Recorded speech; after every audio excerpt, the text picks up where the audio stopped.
you so much. Apologies. As always, the technology seems to be really amazing that we can come and stream to you from Jackson Hole, Wyoming, all around the world. And we want to thank you all for taking time out of your busy day. And I know life is hectic and life is chaotic and life is scary. And I want to do my absolute best to, one, empathize with you. Really amazing that we can come and stream to you from Jackson Hole, Wyoming, all around the world. And we want to thank you. Are we still live, Hardik? Please yes, we're live. On YouTube also? Yes, still live. Great. Yes. Perfect. Apologies. In any event, I just wanted to thank everybody and acknowledge and empathize with the fact that this is an unusual period of time that we're living in. And I want to also acknowledge and celebrate that it's a moment in time. And so we can agree that this won't be here with us forever. We may choose to agree that I think the future is bright and we're going to get through this sooner rather than later. And that said, there's some really intelligent people that have a different point of view that think this could be with us for longer. And I want to acknowledge that. This isn't about being right or wrong. It's about really just making sure that we're prepared and we're putting our best foot forward, not only for ourselves, but for our loved ones, our family, our community, and we're here to support one another. So I'm going to share with you a lot of my ideas and concepts, things that I've been reading about, both in terms of Corona, also the stock market, also the $2 trillion stimulus, and also some things that I'm actually doing in my business that I think would be helpful in your business. And I'm really curious and excited about your questions. So if you're on the Zoom, go ahead and put the chat questions there. If you're on YouTube, please go ahead and put your questions there. I believe that we've got the streaming fixed, so now we're going really quickly. That's one of the things that I did while I was, in lockdown mode here in Jackson Hole. We upgraded all of our internet, all of our Wi-Fi, all of our routers. So the problems that we had in the past, we should not experience going forward. And that's something that you should do during this downtime too. If there's been things that are wrong or you were meaning to get to in your short-term rental business or in any business or in your home, this is the perfect opportunity to be proactive and just bang stuff out. And I just want to thank Erica, who's been a tremendous help and asset for me during this period of time. If you have friends and loved ones and family members, be there for one another, help each other out. This is a very stressful period for all of us, and love and support, whether it's from friends, family, loved ones, pets, Zoom, do whatever you need to do. But I personally am more concerned about mental health and well-being than I am about the economic opportunity set going forward, and also the short-term rental. I think it's really important that we stay motivated and in peak state and monitor ourselves. Erica did a really wonderful thing and got the local entrepreneur in town that has a spin class. She rented 2 bikes, and so downstairs we've got bikes that we will be riding every single day just to keep fit and in a state of peak performance. So thank you, Erica. Appreciate it very much. Do you have anything you want to say before we turn to the potentially negative stuff, before we talk about the potentially positive stuff? Just that I am sending out so much love and strength and prayers and light and anything and everything positive that I possibly can to each and every one of you. And that if there's anyone for any period of time that feels alone, please reach out, because I would jump at the opportunity to keep you company in whichever way I possibly could. But just so much love. Yeah. So much love and so much gratitude for my life, and I really believe that we are going to come out of this better humans. We are indeed. And one thing that I want to start off by saying is this is without question the single largest global crisis that the world has faced since World War II. Right? So since 1940s, the big difference between that period of time and now is that it was divisive. There was, enemies and team, and we were fighting and so on. And the coronavirus has the exact opposite opportunity. It really can bring us together as humanity, as a race, pulling for the same things. And I understand that it's really scary and we try and protect ourselves. But in protecting ourselves, what we're allowing is fear to rule everything. And fear is really just meant to keep us playing small and protected. And if we listen to our fear brain all the time, none of us would be where we are today. We've all risen above challenges in the past, whether they be economic or educational or family or relationship. We've all done things that we've faced our fears, we've overcome them, and that's allowed us to live where we are today. And this exact pandemic that we're here to discuss really creates that opportunity. And I just want to ask you to open your mind to think about love and prosperity and positivity and being grateful for the things that you have, as opposed to being resentful or jealous for the things that you don't have, or blaming others for the reason that this occurred. This is nobody's fault. There's nobody to blame. There's nobody to say that I've lost money because of this. And in any industry that you're in, there's blame, potentially to blame others, but it doesn't really matter. If you're a restaurateur and your restaurant is shut, it doesn't matter. If you own an airline, it doesn't matter. If you own a cruise ship, it doesn't matter. If you own one short-term rental, or you're about to own a short-term rental, or you own 100, it doesn't matter. This pandemic is the great equalizer, and what it did, in no uncertain terms, is surprise the world with its speed, with how quickly we dropped, how quickly we stopped moving. It wasn't quick enough, as it turns out, and that's a message of hope. You know, when things like this happen, we are caught by surprise, and the strong get through it, and the strong learn, and the strong put in place things such that this never happens again. We learn from it. And consequently, while there will be more flus, there will be more pandemics, there will be more viruses, our response will be very different because we've learned from it. So by way of example, after the terrible tragedy of 9/11, life was never the same. For those of you that traveled before 9/11, you remember how quick and easy it was to get through security. And now security is much more challenging. We have to take our shoes off. Everything comes out, food, this, that, the other, no water, all these things, less than 3 ounces. But that's to protect us so that we don't have another 9/11 tragedy. So we've reacted, we've learned, and the same will be true in terms of viruses and pandemics. And we as hosts should learn from this as well. So one of the things I'm going to ask us all to do is to think about things that we could do to be better prepared the next time something tragic happens. And that something tragic, depending on where you are, could be the things that we've known and seen, such as wildfire, hurricane, earthquake. There's natural disasters, we know those. This pandemic, we have yet to see, unless we were in places like Singapore or South Korea, and their response time was much faster. The number of casualties and deaths and people sick and so on is de minimis relative to countries that have yet to see it. Like America has been one of the worst responders, has the highest slope of incidents and deaths, is continuing to grow because we have yet to flatten the curve. But next time we won't be caught by surprise. And so we just need to prepare better for that. And that's an opportunity for us all to learn and realize that we'll get through this. I want to share with you a couple of statistics. You're good? All right. Thank you. She's standing by, friends. But I want to share with you a couple of statistics. I think you all know that I view the world starting with a trading bias, opportunity set, trying to find opportunities before others do, trying to find risks before others do.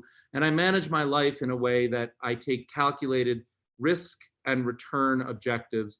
And so it's really important to understand that the severity of the crisis that we're facing now on an economic perspective is unprecedented. Even going back into the 1930s, which is the Great Depression, we saw on Friday, the unemployment report for the first time ever reached 3 million people, and it was 5 times more than the prior high, which was 40 years ago. So the number of unemployed people right now today, and that number is wrong because there wasn't people able to get through, they couldn't go stand in line, they couldn't get online, there was so much demand that I'm certain that that number is underreported, and consequently, I expect, and many others expect, and you should expect, the next unemployment number to be even worse and even scarier. So we're dealing with unprecedented times. We've seen a drawdown from peak to trough. I mean, if you recall, it wasn't 30 days ago that the stock market was making all-time highs. Things were really groovy. We couldn't get enough of it. The party was continuing. I want more, give me more, add more leverage. The returns are great. I want to invest even more. And that was sort of the mindset. And in fact, that excessive speculation can often cause the market to roll over. And in this particular case, it took an exogenous shock, something that had nothing to do with the stock market or the economy, to bring it to a screeching halt. And we gapped down. We went from up here, all-time highs, boom, next stop down, 30% lower. And that's incredibly painful for tons of people that were not managing their risk properly for a black swan event. They may have been managing their risk really well for a normal, say, 1 or 2 sigma move, 1 or 2 standard deviation move down, maybe even 3 standard deviations move down. But what we're seeing here is something like a 6 or 7, which is like almost impossible. We rarely see these kind of things. And that's why it's so shocking and so violent. And there's so much destruction of wealth and businesses and entrepreneurs and short-term rentals. And I want to acknowledge the fact that you're not alone. In fact, we're all in this together. Everybody's suffering to the same degree. The people that are coming out of this healthier have been perhaps more cautious or more reserved, or saved more diligently or expanded less quickly. But these are the kind of concepts that have helped small businesses stay gainfully open. And the $2 trillion stimulus is to help not only those businesses, but businesses that are worse off, either because of the industry that they're in or because they were even less prepared. I read somewhere that the average restaurant has 16 days of cash flow before they are completely bankrupt, which is absolutely horrifying. It's one of the most important drivers of economy and wages and employment and so on. And every single restaurant pretty much in the world is shut down, possibly doing curbside delivery, which is a wonderful thing. But the reports that I read is they're operating at about 8% of their revenue, which is just not sustainable. And they're also having employees that no longer feel safe and want to quarantine themselves and so on. So we're all in this together, and there is really no industry that's spared. There's a couple of industries that makes a lot more sense and their viability makes sense. Things like Zoom, for instance, who's actually, Eric and I are friends with one of the founders. His stock has done incredibly well. And the whole concept of learning from afar. My kids start school tomorrow. They're doing it all remotely. So technology is going to play a big part in getting us all through this together. And that's an opportunity from an investment perspective, which I'll turn to a little bit later. But I do want to just share that the severity of this economic crisis is unprecedented. And while we have seen some recovery and we've seen some stocks rebound and some really strong days. In fact, I think the 13% up day we had last week was the second or third largest up day in the history of the stock market. But I would suggest to you, and I would caution you all, that I don't believe the bottom is in. I think we're starting to see a range of trading, which is healthy. We want that range to get lower. Keep an eye on the VIX, which is the volatility index. It's still at 2 or 3x the normal and about 5x where we were going into this. And that needs to normalize, and it will slowly start to normalize as our trading range that goes from plus or minus 5 or 6% a day goes to 4%, goes to 3%, goes to 2%. And once we get into that narrower band, that's when we will start to see the foundation and fair value. It's yet to be determined. These up days, these violent up days are followed by violent down days. And that's a very common pattern. And in fact, if you look at the charts and you overlay the Great Depression versus today, the stock pattern is very similar, but it took months to bottom, not days, not weeks. It took months to bottom. In this particular case, the exogenous shock is very different than the Great Depression, and consequently, we could have a violent V recovery. And there's a lot of economists, smart economists, who predict that, from Goldman Sachs and Morgan Stanley and others. But the way that we will know is once we start to see the curve flattening, and as morbid as it is, the only correct statistic to follow as it relates to the COVID pandemic is the deaths.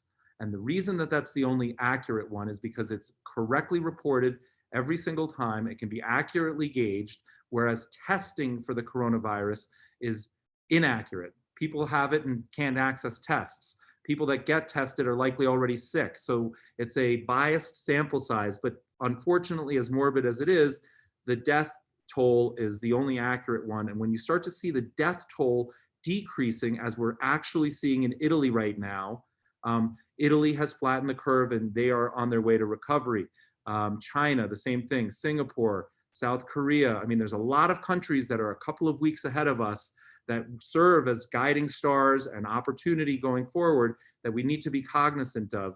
But as it relates to the economy here, the Great Depression was a structurally different depression. And I, for one, don't believe that COVID is going to cause a depression.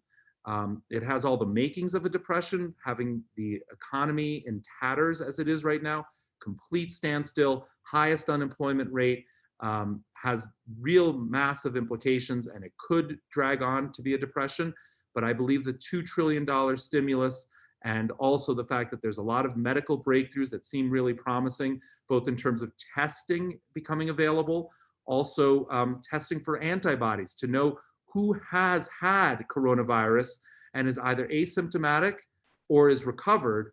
Those individuals should be allowed to resume activity and revive the economy and go to work and go to restaurants and do things because they're no longer dangerous for the greater good, as long as those that have yet to have it or are elderly or immunocompromised are quarantined. Like, that subsection needs to be super careful.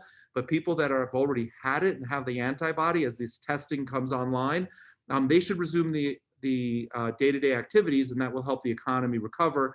And the sooner we get to a place where the biotechnology and the technology of testing and medicine and pharmaceuticals and so on make a big difference, I think that the pandemic will be relatively muted. The effects of it will be relatively muted. And perhaps we have another 30 or 45 days to go before the world starts to revive and come out of this, healthy and better for it. A lot of the excess will be washed away. There will be some psychological impact. And I think that those people that are most fearful, like germaphobes, now they've got the point. They're like, ha, I told you so. And they're going to be even more germophobic. And many of us that aren't germaphobes will find ourselves washing our hands far more frequently and taking measures and precaution. And I think that that's probably wise and healthy. For years, we've seen people in the Far East traveling with masks and so on. And us in America, we thought that was pretty crazy.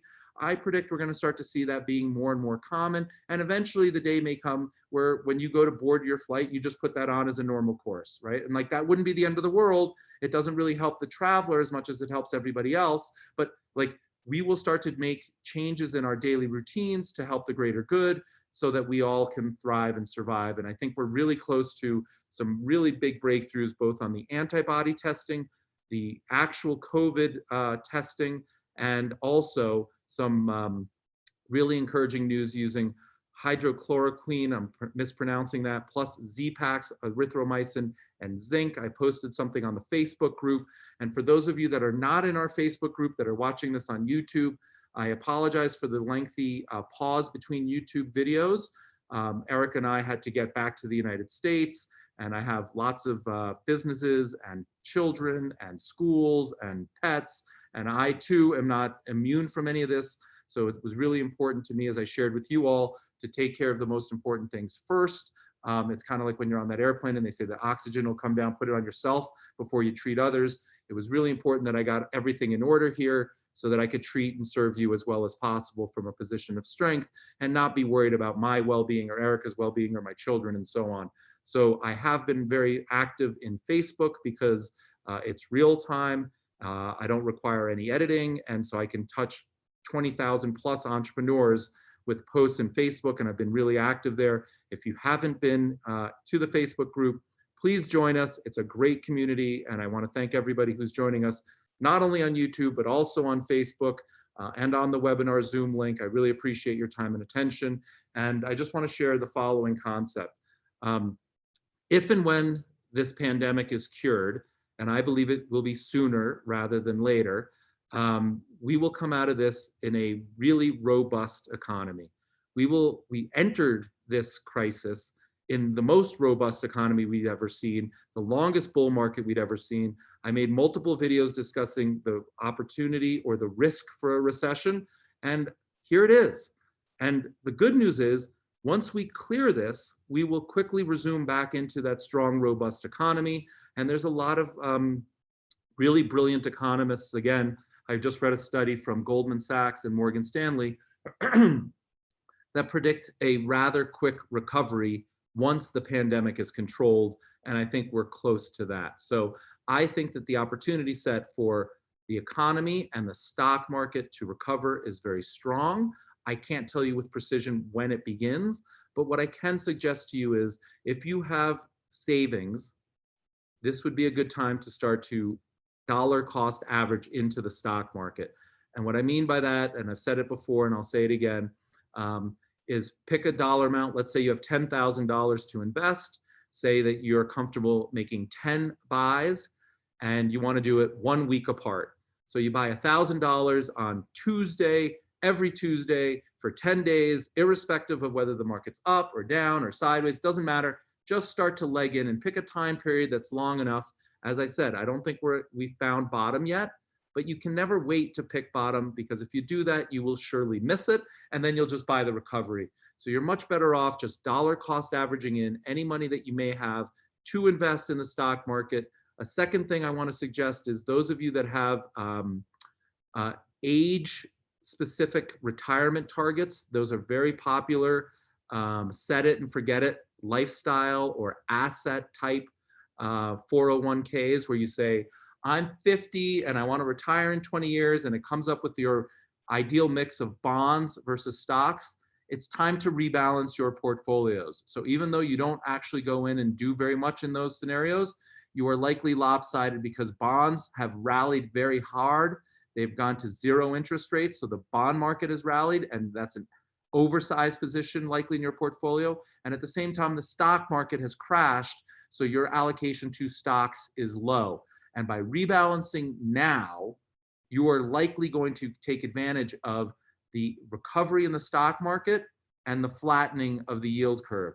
So it's a really good opportunity, and studies show that if you do rebalance during these periods of dislocation, which is when the rebalancing needs to be done, you come out the other side far better than if you didn't do it. So for those of you that have that lifestyle allocation or the moderate, conservative, aggressive allocation, go in and check your stocks versus bond portfolio and make sure that you go ahead and rebalance it so that you're best positioned, not for what happened in the past, but for the beautiful future that's ahead, because you will do much better coming out of it.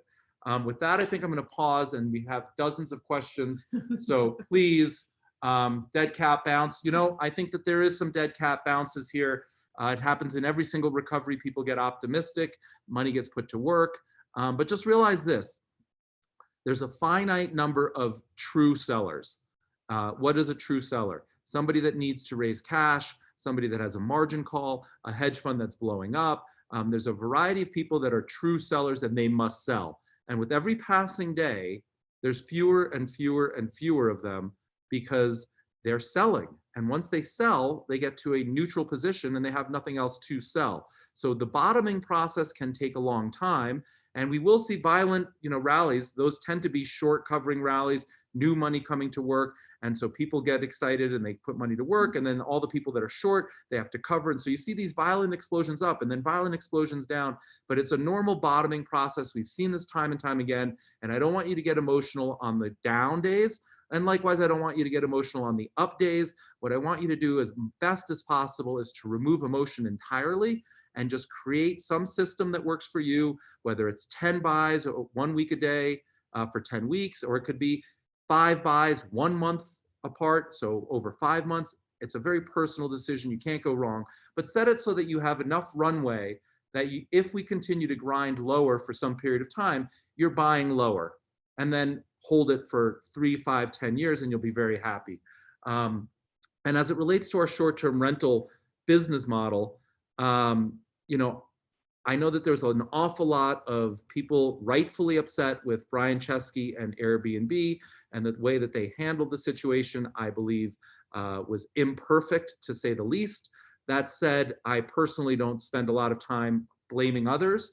I just take the new environment that we're in as given, and then I spend all my time and energy on the things that I can control to take as much advantage of the real life scenario as possible and not worry about like who did what or who said what or what they didn't say or what they should have done. Like, it doesn't really matter right now. We're in crisis mode, and what we need to do is steer the ship so that we get to the port of safety, not worry about like who didn't do their job and what happened. So in the Airbnb space, I think the following: Brian Chesky and Airbnb did not handle it particularly well. I think it's a sign of young, immature management who have never been through a crisis. I put in my Facebook post a couple of days ago, Airbnb was founded in 2008 by some young individuals who are incredibly smart and talented. By the way, they're worth hundreds of times more than me, so maybe they're far brighter than me. But the point is, they didn't live through 2008. They've never seen a crisis like this before. And certainly they didn't lead a $35 billion enterprise with millions of hosts all over the world relying on them and having to make real-time game decisions. So I think their inexperience came through in this particular regard, but rather than blame them, we're going to try and do the best that we can given the facts and the circumstances. And what we have seen is a lot of people have been buying the HostZaver platform and creating their own websites. They want to take business into their own hands. They don't want people to make these decisions on their behalf. They want to create the brand that we've been teaching people on how to do all of this and really take control of your own business as an entrepreneur and not be subject to any one platform or two platforms. So that's an area where I've seen a lot of entrepreneurs coming over, and we've been selling more than normal in the HostZaver. And maybe somebody can put the link there if that's something that you want to do. And this isn't a sales pitch. I'm not trying to make money, but if you want to take more control over your business, here's an opportunity. Unless you know how to code and create your own website, it's one click, it's really fast, it works really well, it integrates with Stripe, and then you're 100% control of your own business as an entrepreneur. But as it relates to the OTAs and Airbnb and VRBO and all these other things, the reality is we're living in a very different world than one where we could be operating normally. Cities are now going into lockdown. Cities are closing down the hotels, the motels, the restaurants, and short-term rentals. So we may have had a few more days if Airbnb had handled things differently, but the net result wouldn't be tremendously different.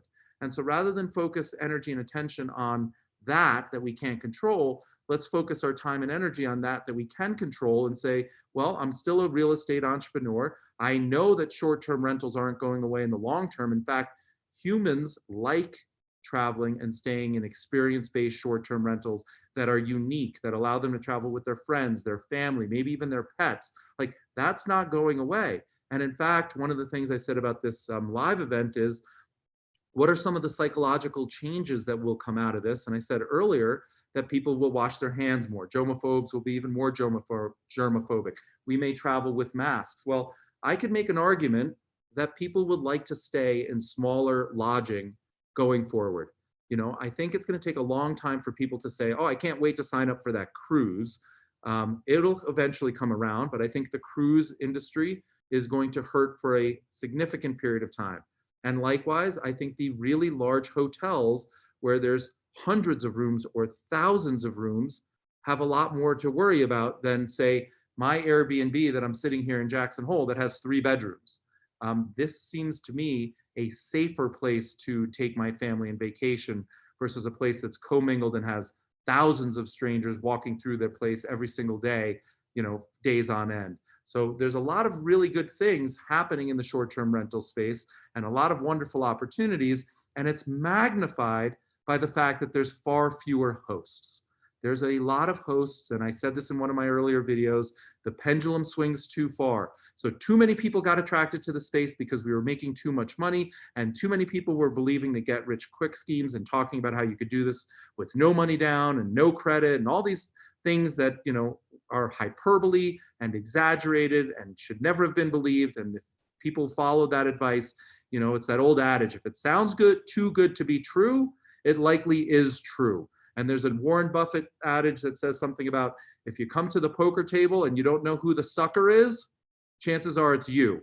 So if you're not listening to like the right people and you're not thinking about it and you're taking all of this information that's for free on YouTube or being served to you via ads as gospel, it's time to now wise up and say, you know what? I'm going to be dubious. I'm going to be cautious. I'm going to use my mind and my logic and my past, and I'm going to make forward thoughts about the opportunity set. And what I would share with you is I think that the short-term rental market remains the most attractive real estate investment opportunity set out of all real estate, and possibly including the stock market, even with the rebound. So this is here to stay. We are well positioned. Those of us that have been doing this for the right reasons and for the long term, super hosts, 100 of guests, a diversified portfolio. I can't take away the pain, and I can't take away the confusion, and I can't take away the fear, although I'm trying my damnedest to do that, because as scary as it is, it's a moment in time and this will pass. I promise. If in 365 days we're still living like this, please come talk to me and share with me like what I missed, but this will not go on that long. We're weeks away, maybe months away. I fully anticipate being open in all of my Airbnbs and the Living Hotel down in Costa Rica, and the new house in the Outer Banks of North Carolina. Everything is going forward. I've pulled nothing, and I fully anticipate a full, robust summer with more demand, higher prices, less competition. And for those of us that are in the right place for the right reasons connected to our why, we're in a very good position. The pain is real, the loss is real, the sting is real. I'm not going to sugarcoat it, but I am saying endure it for a little bit longer, because we get out the other side, we're going to be stronger, healthier, and we are going to be even more profitable, because this is that great divide. The people that shouldn't have been here or were here for the wrong reasons, they're gone. They've closed down shop. They've gone to long-term rentals. They've decided they don't want to be landlords. They're selling their house. Whatever they're doing, they're gone. The people that are here that really enjoy doing this, enjoy hospitality, and many of us, we're very fortunate. If you've listened to my teachings about connecting your why to your short-term rental business, chances are you own a short-term rental in a place that's really meaningful to you, very beautiful, it allows you to do certain things. And I can't tell you how many of you have thanked me for your short-term rental being where you're locked down with your family and your loved ones, and you're quarantining in an environment that you would never be in if you didn't start hosting on Airbnb. This has given us many opportunities, and we should just take a moment and express gratitude for the risks that we took, the challenges that we overcame, the risk capital that we put to work, and it's now providing us a safe harbor during this really uncomfortable period. And when this period ends and we return to normalcy, it'll resume providing cash and returns and paying for itself and be a really good investment.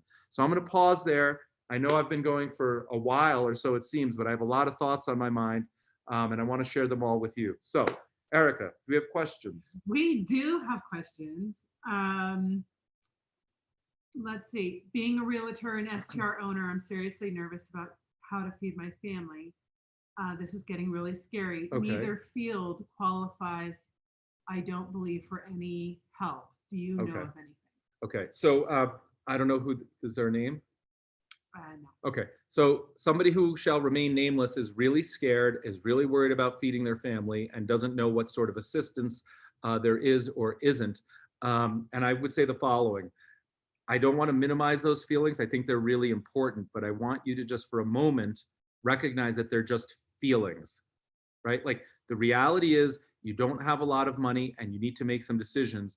Those feelings that you are feeling are actually not helping you in the least. So try and divorce yourself from that for the moment and try to make like real steps forward. So a couple of things. One, if you don't have unemployment and you were gainfully employed, secure unemployment immediately. Just go get unemployment. Secondly, if you were not employed and therefore you can't receive unemployment, the $2 trillion stimulus, and this is a good time to transition to it, so thank you very much, provides it's actually $349 billion of relief for small businesses and entrepreneurs.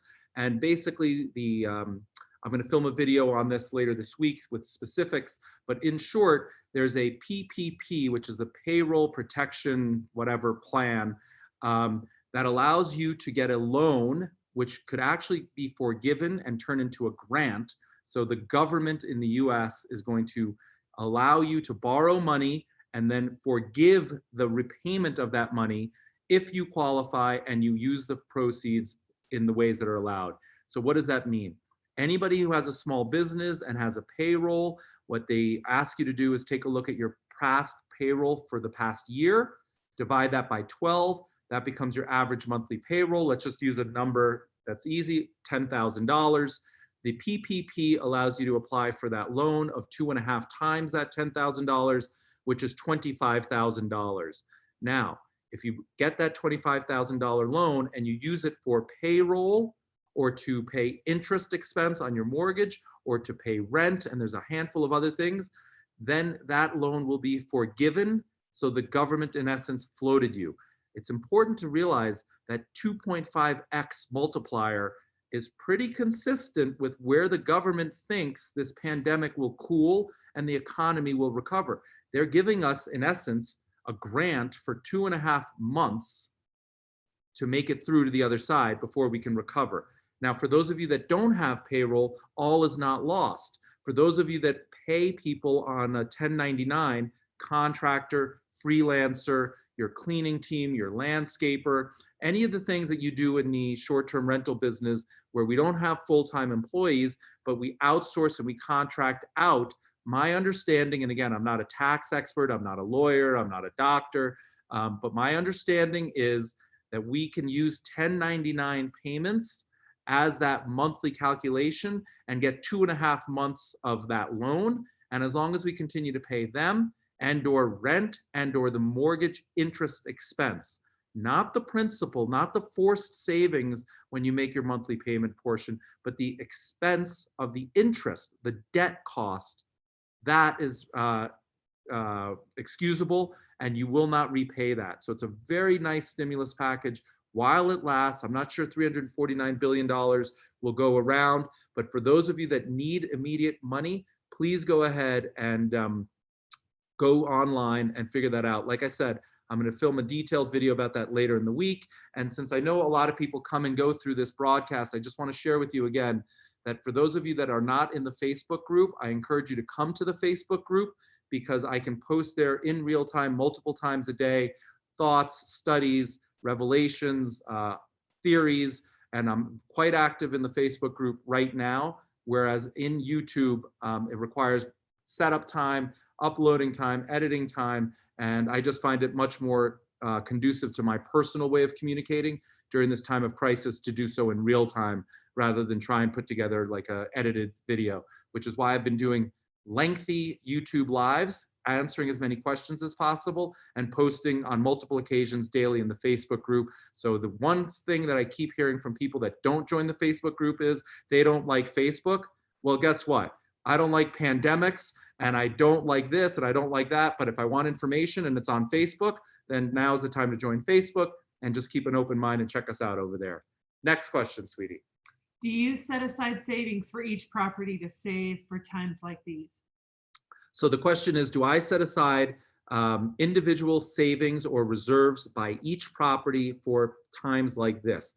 And what I would say is I personally do not. However, don't do as I say, don't do as I do as I say. I encourage you to do it.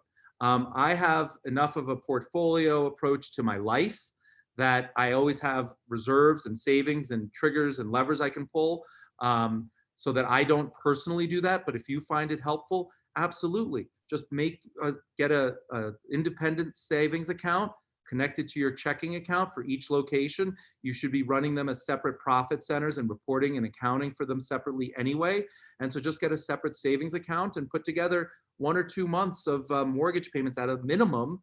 And in the best case scenario, do 6, whatever it takes so that you sleep at night. But this is a wake-up call and an opportunity for us all to get our businesses on more stable footing and plan for the future and be prepared. And for those of you that have asked, I really appreciate it. I just want to go out and share the following.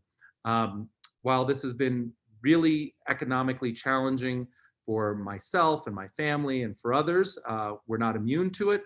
We are in really good position. I'm very grateful for that. We have yet to let a single employee go from any of my endeavors or terminate any businesses or close anything down or do anything. What we've done is work very closely with all of the employees, all of the contractors, all of my constituents, all of the people that I'm so grateful for during the good times.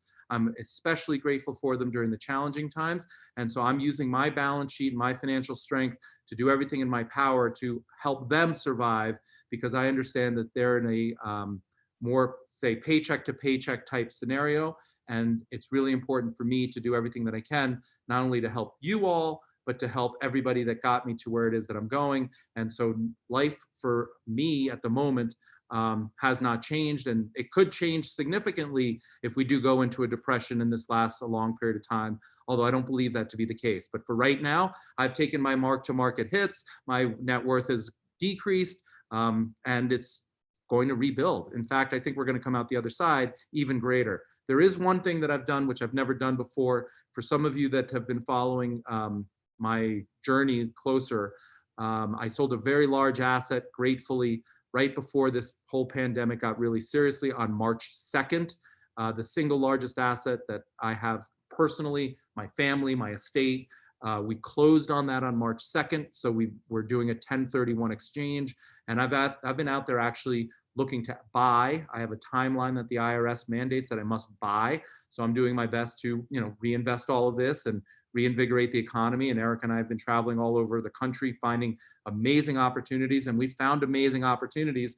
And for the first time in my life, I've actually walked away from one deal. I've got 8 deals under contract, and I walked away from one. And the reason I did that was, in light of everything that's going on, the investment didn't make as much sense as previously.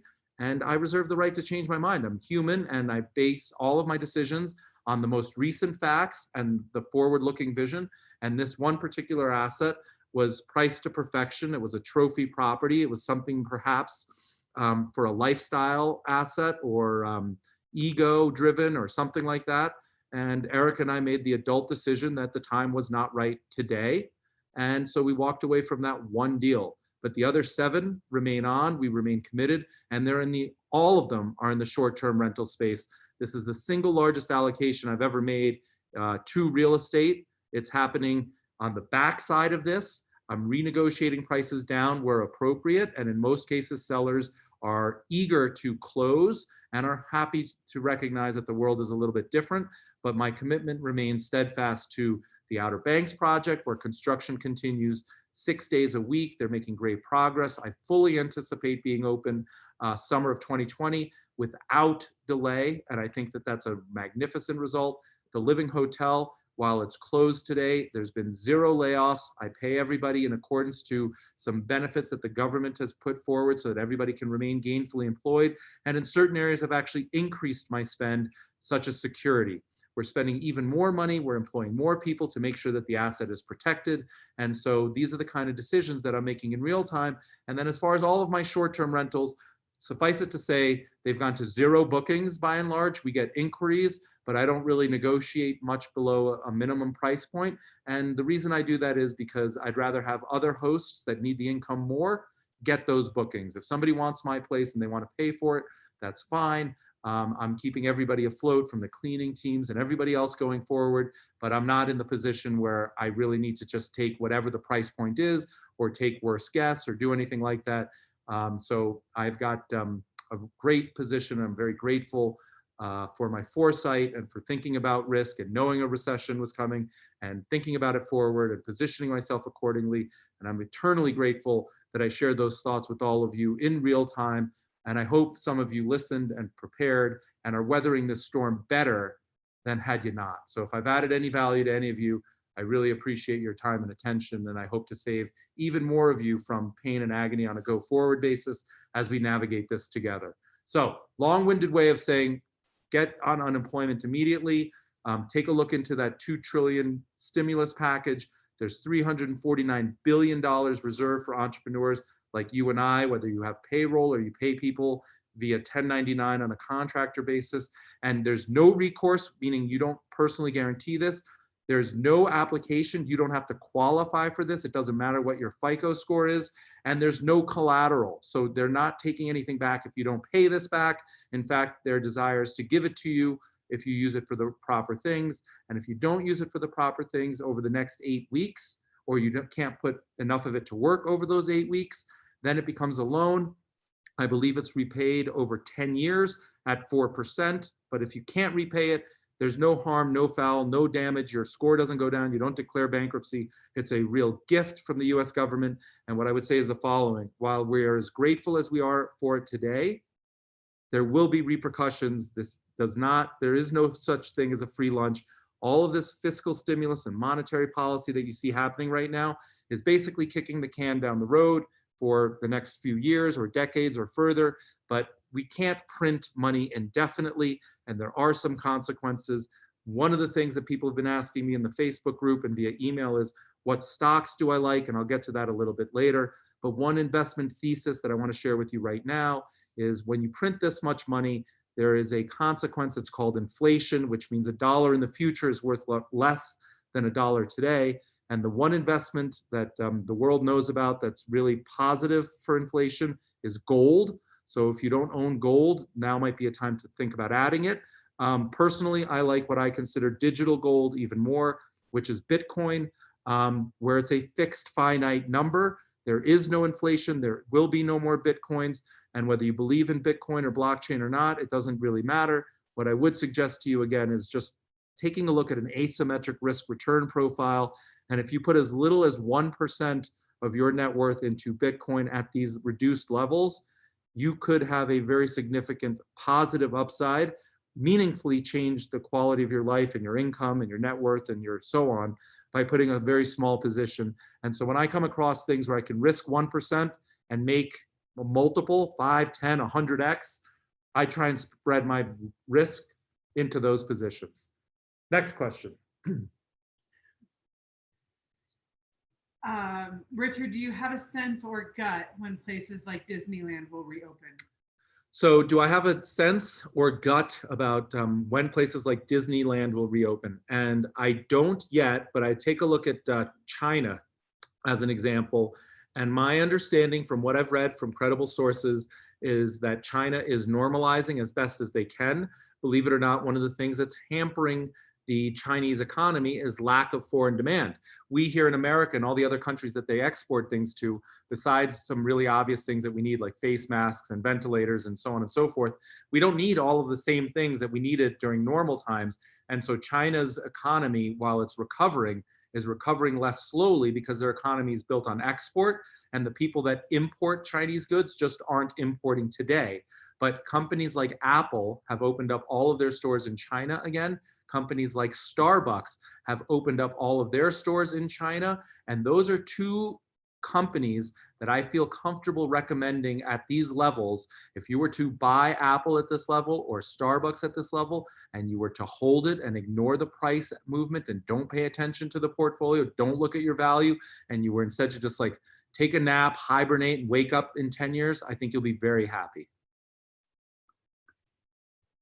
So I don't know when Disney will reopen. Maybe it's reopening in China, but recognize this: China's about, let's call it 6 or 8 weeks ahead of US. And so if they're reopening now, maybe we're 6 or 8 weeks behind. Do you have business interruption insurance? I have business interruption insurance through one of my insurance companies for short-term rentals. To be perfectly honest, I've yet to make it to that item on my to-do list and contact them and find out whether this qualifies as business interruption insurance. The one thing I've found time and time again from insurance is that when you need it most is when it's not available. So I would not be surprised if pandemics, viruses, global disasters, things like that are excluded from the business interruption insurance policies. They are more, in my belief, they are more thinking about personal reasons why your individual business is interrupted, and or even, you know, let's say hurricanes and things like that. They may cover in those situations, but I would virtually guarantee that most insurance companies have a universal escape clause that says, if the entire world is in a disaster, we can't pay you business interruption insurance. I've yet to check it out firsthand. That's just my belief, having worked with a lot of insurance companies over a variety of different time periods and claims. I wouldn't count on it right now, but try, do it, absolutely. What kind of discount do you expect to get on the properties you 1031 into compared to prices from a month ago? Great question. So the question is, In my 1031 exchange, what do I anticipate renegotiating the price point down, given the fact that the world has changed significantly in 30 days? And I would say it's a really hard question to answer. There's a lot of different theories, and in some of the markets that I've been investing in, they're very strong and robust. So in other words, they're already on the upswing, and I'm believing that they're going to continue going up. In those particular cases, sellers aren't really negotiating very much. They're kind of thinking life is going to resume and this is all over in 4 or 6 weeks. And so when the brokers can start showing it again, they will. And in those markets, believe it or not, deals are being done right now. Contracts are being written. Things are going into escrow, or so I'm told. And so in those particular cases, I've been able to negotiate or not negotiate, but very little. And that's one of the reasons I walked away from that one deal. In other locations, I'm finding price points of between 5 and 10% lower, which I think is fair. There's a lot of uncertainty, and maybe I'm catching a falling knife and it'll continue to go lower, but at 5 or 10% lower, I'm okay with that. But there are some reports that think that real estate could decrease by as much as 20 or 30%. I personally don't subscribe to that. Those studies tend to look at the fact that the housing market's been rallying since the 2008 crisis, and they're looking at the housing drawdown in the 2008 crisis as a data point as to what we could expect here. And while the stock market's been very similar and almost like linear, if we laid the two charts on top of one another, the housing market, in my opinion, is very different, because in 2008, the reason that the world rolled over into that deep depression, that deep recession, was housing related, right? It was the mortgage-backed security that was then repackaged into CDOs, and there was excessive leverage and excessive speculation, and mortgage underwriting went to, like really zero. We're not in that same environment today. Once again, we learned from that. And so the banking acts and the mortgage underwriting and so on has changed dramatically from that to prevent it from happening again. That said, one of the curious things that I'm seeing about my 1031 exchange is that the mortgage market has ceased. I can't get a loan today. I can't get a loan today from my private bank. I can't get a loan today from people that lend off of assets. I can't get a loan today from the Small Business Administration. I can't get a loan from the Federal Credit Union. There's no loans. The entire mortgage market has seized up. It's completely frozen. It's a point in time, and I anticipate in the next couple of weeks, certainly a month or 45 days or so, it will normalize at perhaps higher rates than we were before. But right now, the entire mortgage market is thawed. I know a lot of people who have had to walk away from really good deals because they can't get the debt financing. And when you go into any contract, always, always, always make sure that you include a financing contingency so that you don't lose your deposit or your escrow money. And I just did that on a deal where, people were like, everybody pays cash, everybody pays cash. I don't care. I don't care what everybody else does. This guy puts in a financing clause on every single thing, irrespective of the fact that I could pay cash for it. I don't care. If I can't get debt put on it, then I don't want to buy that asset. It's just a good indicator for me. It's like the canary in the coal mine. If professional institutions that are set up to lend money stop lending money, I don't want to borrow it, right? It's pretty simple. It helps me sleep at night, and it's a really good process. It'll happen. And for those of you that haven't watched it, The Bossy Lady, come over here, sweetheart. We watched The Big Short last night, which is covering the 2008 financial crisis. In my prior life, I had investments with people that had shorts on in the basically shorting subprime and made billions of dollars. And so Erica watched it for the first time. Did you enjoy it? Very much. Did you learn? Tons. Makes sense, right? Yeah. So it was very, very interesting. So if you want to catch a little bit of like what's happening in the finance market, in the mortgage market, in the housing market, if you don't really know what happened in the 2008 crisis, I'm not saying it's 100% correct, but it's a really good way to get a Hollywood version of the behind the scenes stuff and get educated on what these mortgage-backed securities were. The guy Lou Ranieri, who they discussed in that movie, he worked for my boss at Solomon Brothers, and when I ran my $4 billion hedge fund, I reported into the same guy. So there's a lot of personal things that resonate about that time period for me. It's also when I lost my job. So in 2009, The very first trading day of 2009 is when I lost my job on the back of the 2008 crisis. And not because I did anything wrong and not because my losses were excessive. In fact, I outperformed peers in the stock market, and my performance I feel really strong about, saved a lot of capital. But one of those things where, in order for the company to survive, difficult decisions had to be made, and letting myself and the other co-head of investments go was a survival move. In order for the company to stay afloat, they needed to let us go. And I was never bitter about it. I've never thought twice about it. But just think about all the things that I've done since 2009 to today, 10, 11 years later. My life is completely different and much better. And I've got wonderful opportunities and a wonderful quality of life and beautiful people in my life. And it's just, I want you to think that no matter how much pain you're going through right now, it's a point in time, and use me and my hardship. When I lost my job in 2009, I had a really big mortgage on a really important piece of property. In fact, the piece of property that I just sold on March 2nd, that was my family home. And I had a really big mortgage on a home in the Hamptons, and I had 3 young daughters, and I had a lot of things that were really, really important to keep afloat. So there was a ton of stress. And one of the things that I did was get outside, remain physically healthy. I started jogging. My dog Guapo and I started jogging every single day. And just to keep my head safe and my body safe and sound, that's why we have the downstairs room set up right now with delivered cycles that Erica's ordered in here. And we go out and exercise. Well, we don't go out. We go in, we go downstairs, and we exercise. But just realize whatever you're facing right now is a point in time in the next 10 years. If you manage to get through this period of time, can be can be absolutely remarkable. If you spend your time intelligently and plan and think about what it is that you want to do and think about the things that you no longer want to do, you can be in charge and control your destiny. Next question. Yes. Would you keep cash reserves if you were a full-time host 6 months, or invest in stocks and have less months of savings? Say that again. I'm going to read this real question. Right now, somebody's asking about refinancing your short-term rentals. If you have a 4.5% mortgage, the answer is yes, you should be refinancing. Anytime you can take a full point out, so that would be 3.5% in this person's indication. It generally is a good heuristic or rule of thumb on when refinancing makes sense. So if you can take a full point out, do it. If it's 75 basis points, I'd still do it, meaning 0.75%.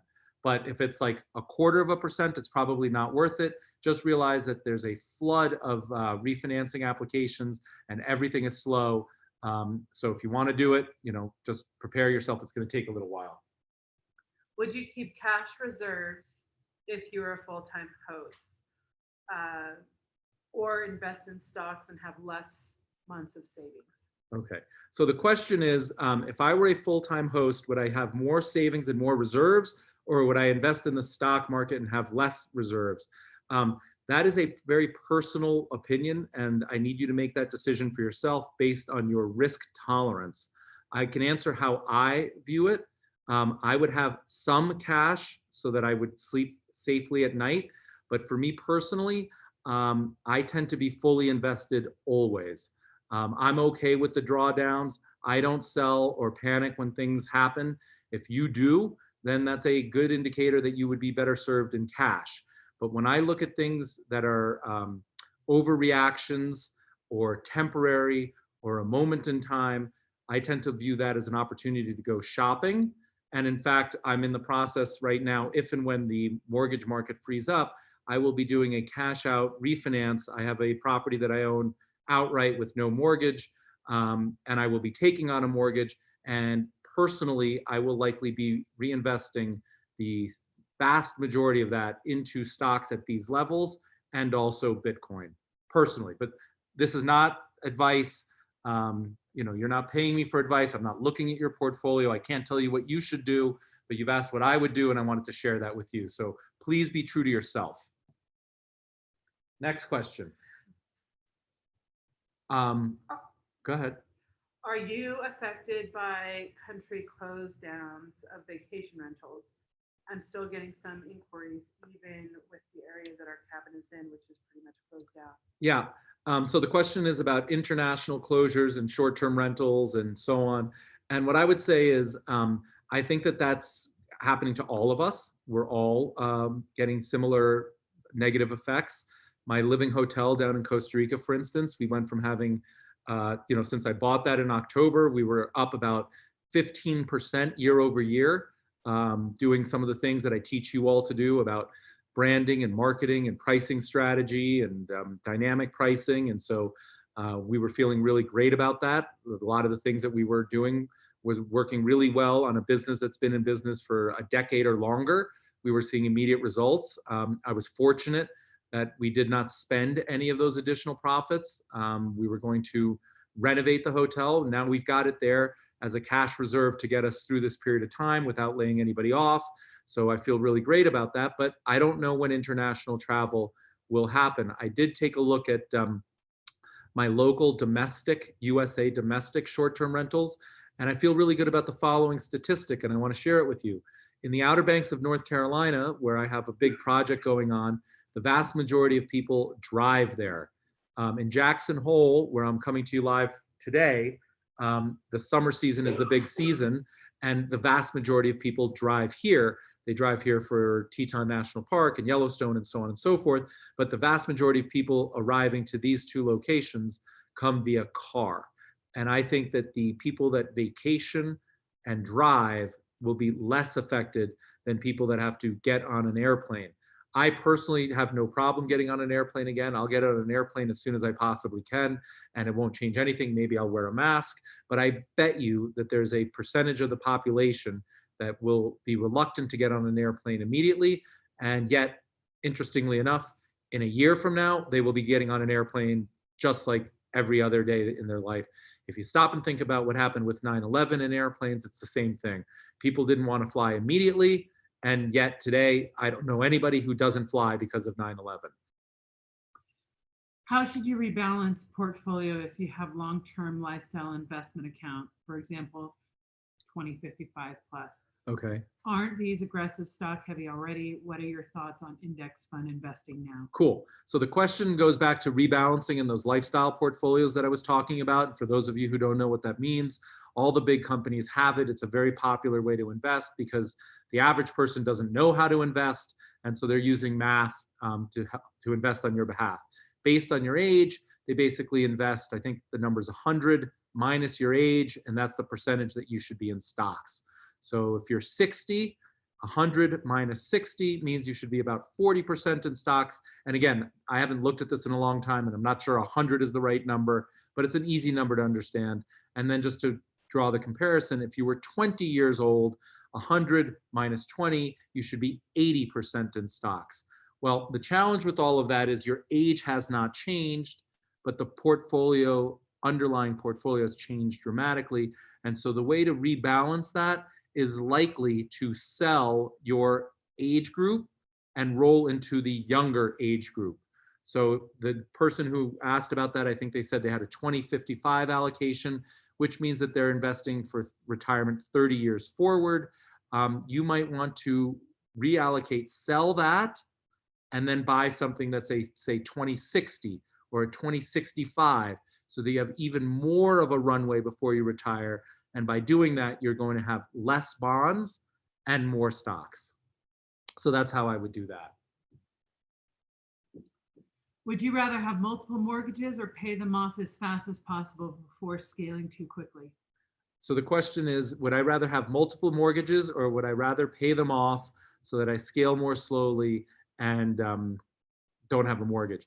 And my answer has always been, and it's based in math and science, so it's irrefutable. It's technically correct, but that doesn't mean that it's correct for you as an individual and your risk tolerance. You always want to have a mortgage, especially when mortgages are this inexpensive. We're at all-time lows in interest rates, and it behooves you, it makes financial sense. Mathematically, it can be proven that we should all have mortgages.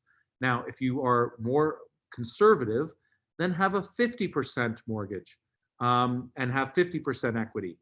If you're ultra conservative, borrow 25%, but you always want to have some mortgage.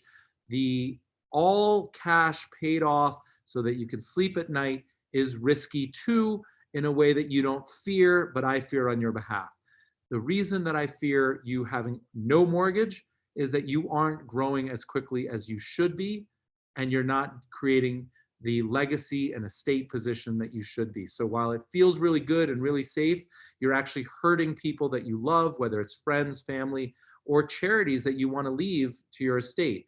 I believe it's incumbent on all of us to produce and to create and to generate and then to gift. And if you're all in cash, perhaps it's a little bit selfish because you're worried about yourself and not taking care of others. So if it helps you to think about having a very small mortgage as your duty to give back to others, then do it that way. But find your own level. And in the world today, lenders are stopping, as I told you. They will start to lend again in 30 days or 60 days in the future, but my guess is they will lend less aggressively. So they'll be more selective who they loan to, and they will also loan you less than they would have 30 days ago. And that's why this whole like pandemic flush out is actually healthy. It's kind of like the 2008 housing crisis.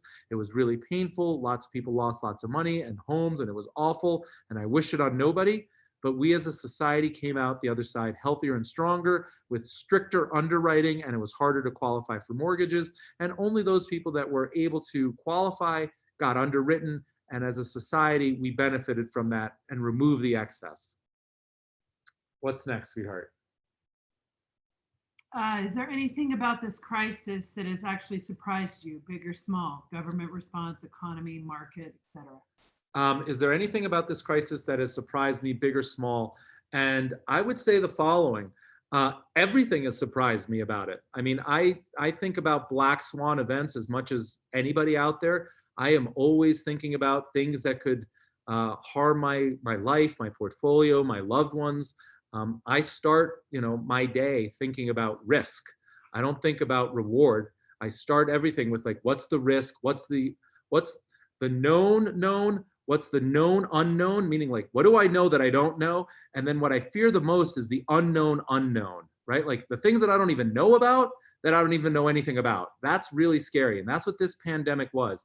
I didn't realize the magnitude of a global shutdown, and I can't believe what it's done to the economy. And there's some really wonderful people and really wonderful businesses, really wonderful communities, really amazing hosts, that are just suffering unnecessarily because we've never been through this crisis before, which is on the one hand really surprising. On the other hand, I'm really grateful for the fact that we're going through this right now because it won't happen to the same degree again. There will be some other black swan, some other unknown thing that happens in my lifetime, but I'm really grateful to know that a virus like this won't affect me in my lifetime as I age, and it won't affect my children as they age. So a lot of things have surprised me, and I would say that the magnitude of it, the entire global economy stopping at once, is beyond imagination. I had no idea that I could ever see the entire world just stop, and yet here we are. Where do you think the real estate markets will line up here? Any buying opportunities?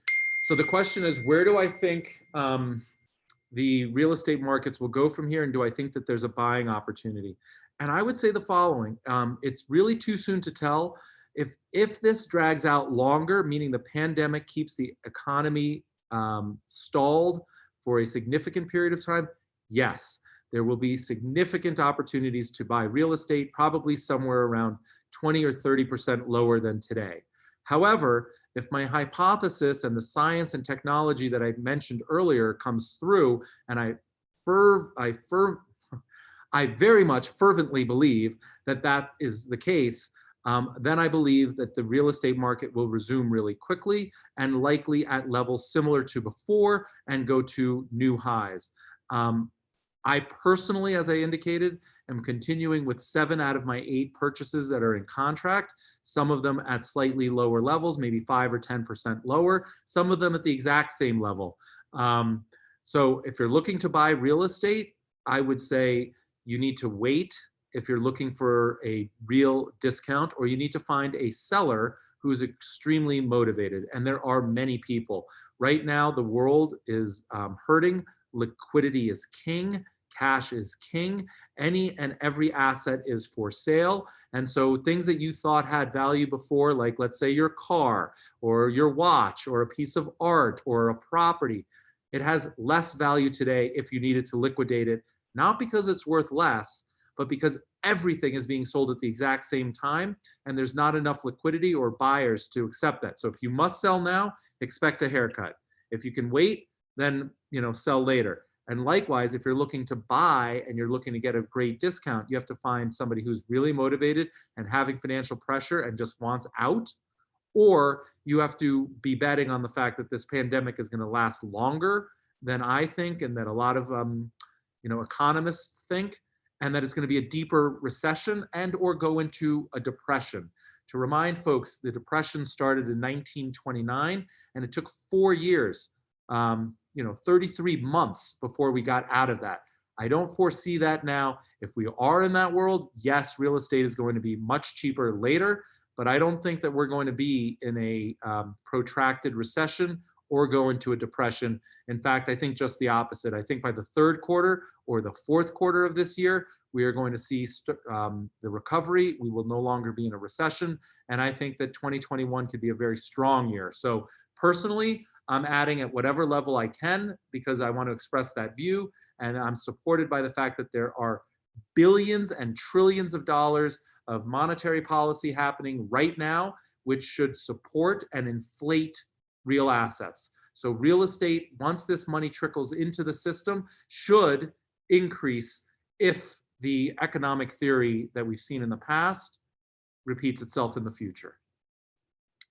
And that's a real hedge. That's one of the real benefits of owning real estate, is that it's a wonderful hedge for inflation. So as more money comes into the system and the money itself is worth less, things that are real assets are worth more. Real estate is one of the best inflation hedges you can have. Kristen, thanks for getting her question answered, Erica. Okay, you're welcome.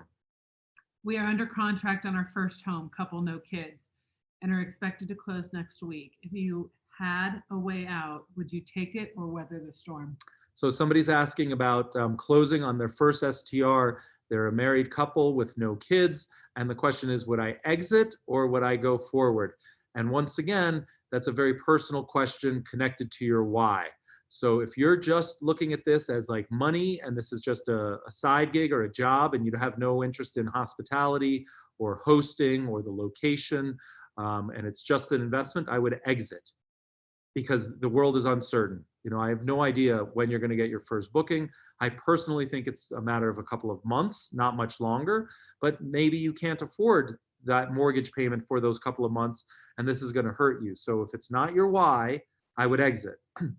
That said, if it's connected to your mutual why, you and your wife both love this location, this cabin, this house, this condo, this is your dream. It's going to allow you to have some place that you can go to on occasion or vacation, or you can go there on weekends. You could have friends and family there. Whatever it is that speaks to your why, then I would continue. The other thing that I would do, and I've done this as well, is I would ask for extensions. Try and extend it. Try and get as many days between now and closing as possible because you'll have more clarity. So what do I mean by that? If you extend it for 30 days or 60 days, and I'm pushing all of my contracts forward, I'll know a lot more about the world in 30 or 60 days. And by the way, in say 60 days, I might think I'm getting a steal, and so might you. Conversely, if the pandemic is getting worse and it's a second infection in China and China's reclosing and we are now in lockdown for an extended period of time, in 60 days, I might advise you to walk away from it.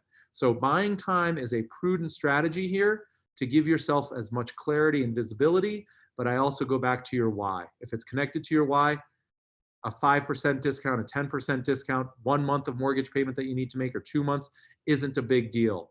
But if it's not connected to your why, it could be a huge deal.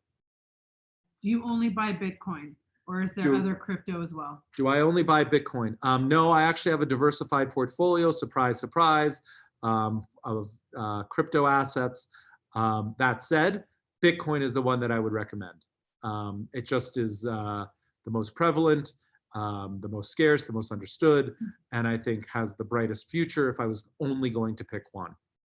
What is your thinking regarding using Airbnb at this point with their policy changes where bookings are not secure and can cancel without retribution? Is there a point of using this platform? So the question is, what do I personally think about Airbnb, given their unilateral decision-making on behalf of all hosts? And the reality is this, while I'm disappointed with management, and they've shown us their cards, like now we know what they can do, so we're more educated. I've always maintained that we should all be diversified and use multiple platforms, and I will continue to use Airbnb as a diversifier against other platforms. But I'm going to be working, as I've been teaching for months now, on developing my own business and being reliant on my own website and getting my own direct bookings and building my book of business and people that like my homes, that like my collection, that want to stay in my places. And that's where my energy and effort will be, so that I'm not reliant on anybody. That said, in the interest of full disclosure, I would likely be refunding all of my guests given the pandemic anyway, but I would be doing it in a slightly different way, which is trying to roll them forward with a credit so that I don't lose the income, they don't lose the trip. But I would not be telling people that they must come or refusing to give money back or anything like that. I just don't personally think it's the right thing to do or consistent with hospitality or me as a host. So I would be doing everything in my power to get them to roll forward. And if people were unwilling or unable or whatever, then I would be giving them their money back, even if they booked through my own website. And again, if any of you want to get started on it with one click, check out the Host Saver platform and tool that Hardik developed. It's fantastic. If you're just coming to this live now, I indicated earlier, I'm really pleasantly surprised at how many more people are signing up for the service right now. People are really starting to take their control over their business and their future and their branding and so on. And so with one click and for a few bucks a month, I'm really pleased that a lot of entrepreneurs are taking advantage of the Host Saver opportunity. So thank you, thank you, thank you. And I hope it does wonders for your business as it's doing for mine and hundreds of other hosts. Are you coming over here? Would you recommend looking a month or two ahead and apply a 10 to 30% price increase for summer through the end of summer? Because when we get in the clear, there'll be a rush. Cool. It doesn't want to be the cheapest. So somebody's asking about pricing strategies for the summer and whether or not they should be using increased pricing for the summer. And what I would say is I've taught the following. I'm a big believer in dynamic pricing. I personally use Beyond Pricing. And in Beyond Pricing, what I've done is I've discounted for the next 30 or 60 days, depending on the location. But I'm leaving my base rate the same for the summer for now. I'll let the dynamic pricing engine figure out when to spike or surge price or increase my pricing.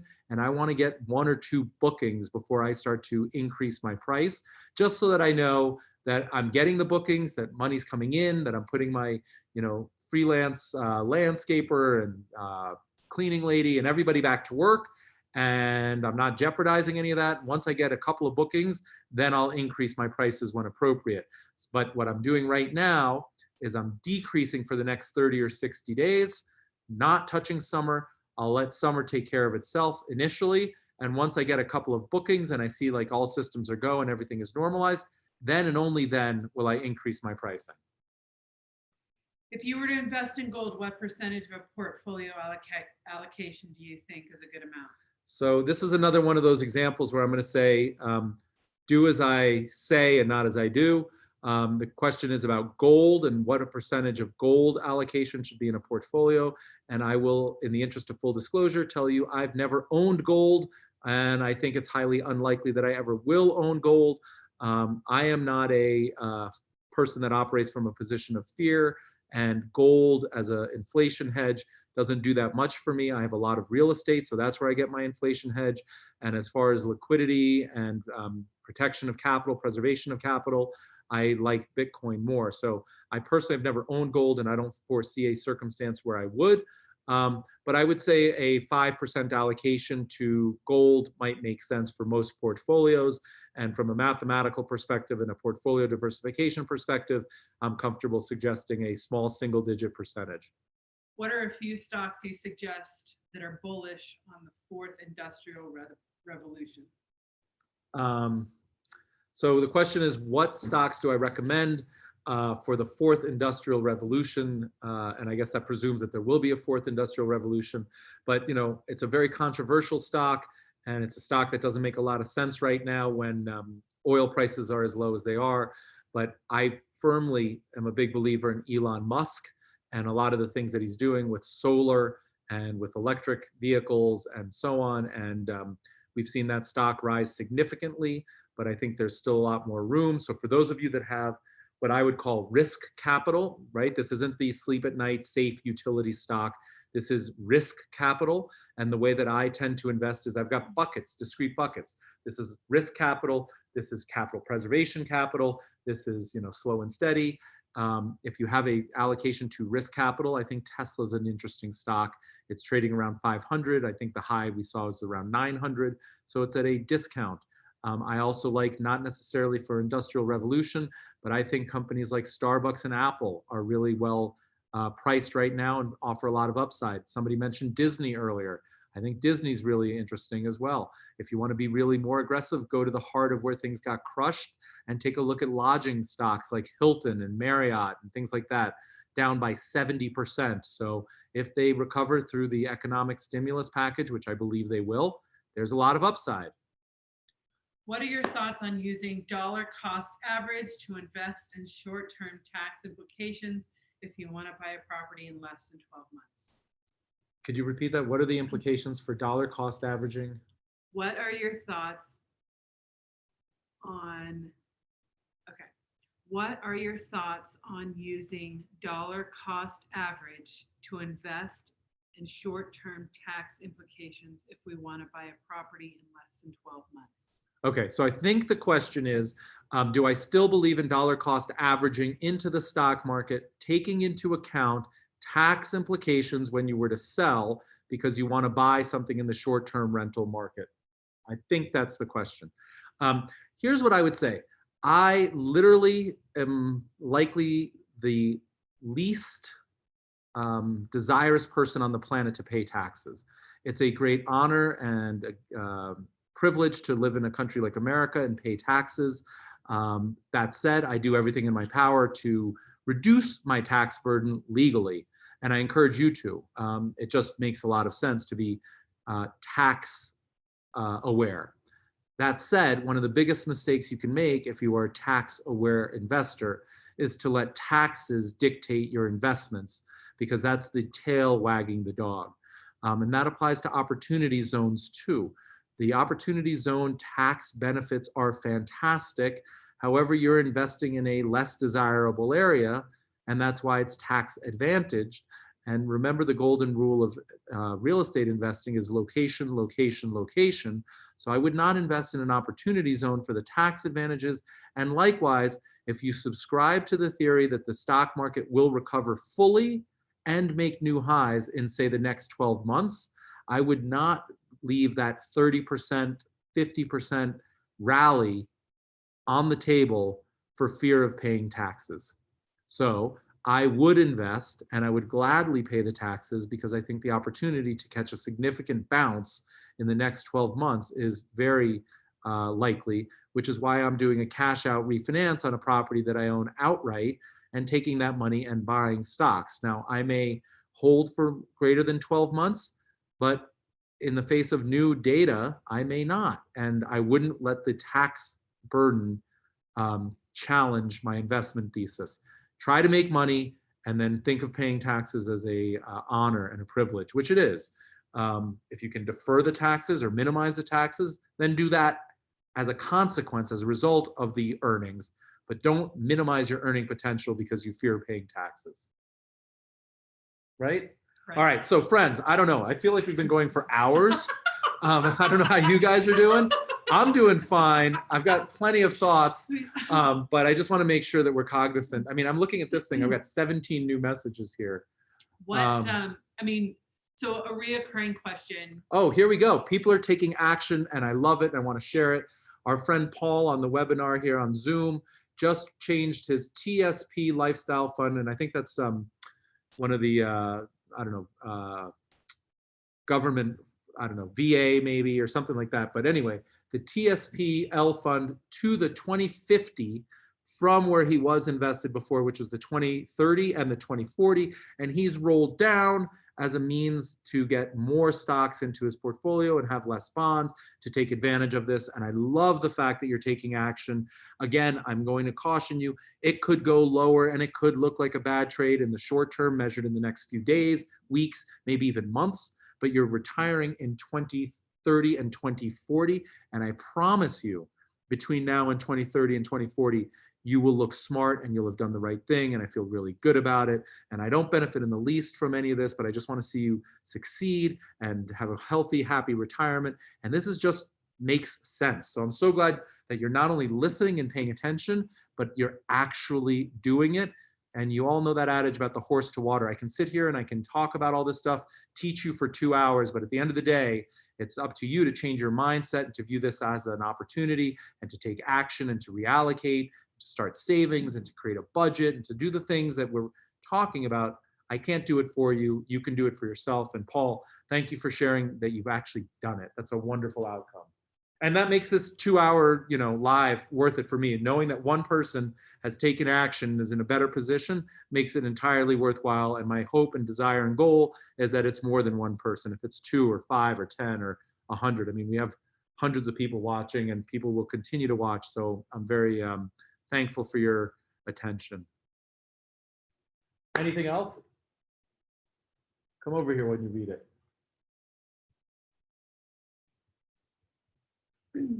FYI, my kids are watching this on our TV, so you are teaching 5 to 10-year-olds. Seriously, you are going to change the world. Thank you, thank you, thank you. To the 5 and 10-year-olds, I hate that you have to learn about this stuff based on the pandemic that we're in and under lockdown and quarantine, but rest assured, there is no better time to learn. Watching how your parents behave and navigate and learn on this video during times of crisis will be with you forever. I happen to know you've got really, really great parents. Really, really great parents.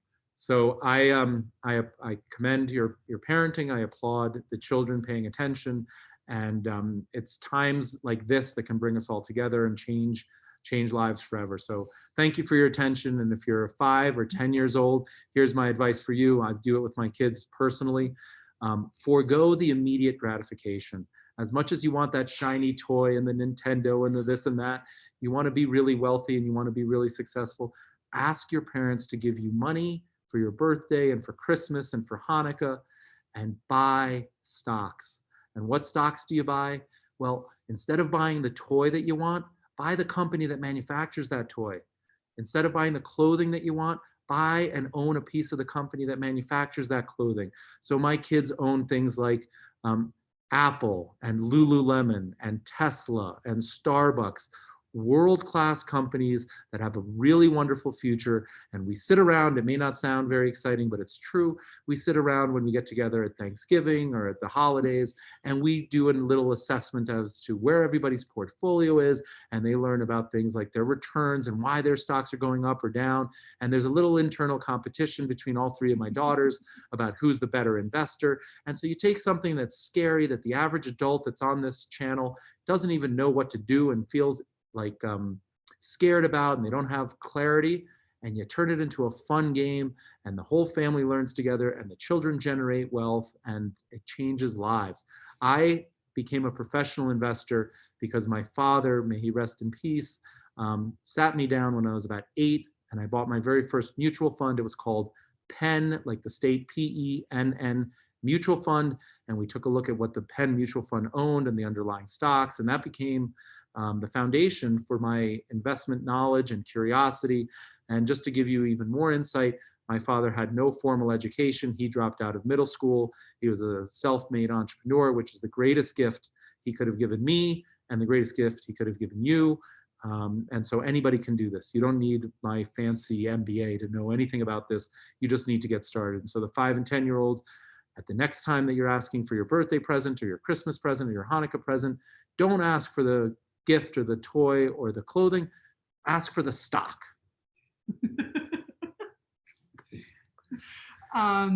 Do you think there will be a rent freeze and forgiveness as many are clamoring for? If so, will this hit housing prices? Yeah, so the question is about rent forgiveness and mortgage forgiveness, and what are my thoughts about it?